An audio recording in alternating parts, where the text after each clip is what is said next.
മറ്റത്തൂരിലെ Congress കൂട്ടക്കൂറുമാറ്റത്തിൽ BJP. പിന്തുണയെ എതിർത്ത അംഗത്തെ സ്വാധീനിക്കാൻ വിമത നേതാക്കളുടെ ശ്രമം.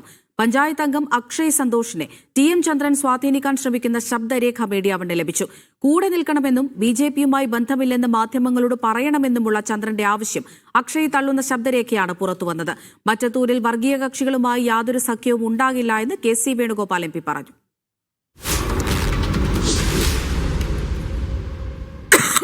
ഞാൻ പറഞ്ഞു, നമുക്ക് ബി.ജെ.പിയുടെ സപ്പോർട്ടുണ്ട് കിട്ടിയ എല്ലാ സാധനങ്ങളും രാജിവെച്ചതിന് ശേഷം ഞാൻ വരുള്ളൂ. എനിക്ക് വലിയ നാണക്കേട് ചുമന്നിറക്കാൻ. ഞാൻ നിലപാട് ഞാൻ പറഞ്ഞു, എനിക്ക് ബി.ജെ.പി യാതൊരു ബന്ധവും ഇത് എനിക്ക് താല്പര്യമില്ല. ഒരുമിച്ചെടുത്ത തീരുമാനത്തിൽ ഭയപ്പെടേണ്ടതില്ലെന്നും ഒന്നിച്ചു നിൽക്കണമെന്നുമാണ് സംഭാഷണത്തിൽ ചന്ദ്രന്റെ ആവശ്യം. എന്നാൽ അക്ഷയ് ഇത് അംഗീകരിക്കുന്നില്ല. രാജിവെക്കാമെന്ന് അക്ഷയ് അറിയിച്ചപ്പോൾ അത് വേണ്ടെന്നും ചന്ദ്രന്റെ നിർബന്ധം. ബി.ജെ.പിയുടെ പിന്തുണയോടുകൂടി പ്രസിഡന്റായ ആൾ രാജിവെക്കാതെ കൂടെ വരില്ല എന്നായിരുന്നു അക്ഷയുടെ മറുപടി.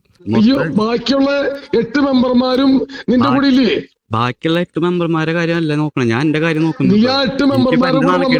നീ പറയൂ, ബി.ജെ.പിയുമായിട്ട് യാതൊരു ബന്ധമില്ല. നീ പറഞ്ഞല്ലോ, ബി.ജെ.പിയായിട്ട് യാതൊരു ബന്ധമില്ല. എനിക്ക് വർഗീയ രാഷ്ട്രീയം എനിക്ക് താല്പര്യമില്ല എന്ന് ഞാൻ പറഞ്ഞു. പാർട്ടിക്ക് ആകെ നാണക്കേടായ സംഭവത്തിൽ നടപടിയെ ന്യായീകരിച്ച് നേതാക്കൾ രംഗത്തെത്തി. ഇല്ല, പാർട്ടിക്ക് വ്യക്തമായ നിലപാടുണ്ട് ഇക്കാര്യത്തിൽ. പാർട്ടി നിലപാട് ഒന്നേ ഉണ്ടാവുള്ളൂ. അത് KPCC DCC ആയാലും പാർട്ടി നിലപാട് വ്യക്തമാണ്. പാർട്ടിയുടെ താല്പര്യങ്ങൾ അനുസരിച്ച് മുന്നോട്ട് പോവുക എന്നുള്ളത് മാത്രമായിരിക്കും. പ്രാദേശിക നേതാക്കളോടും DCC ഭാരവാഹികളോടും നേതൃതലത്തിൽ ചർച്ചകൾ തുടരുകയാണ്. തൃശ്ശൂരിൽ നിന്നും നടരാജ് പരശുറാം, മീഡിയ 1.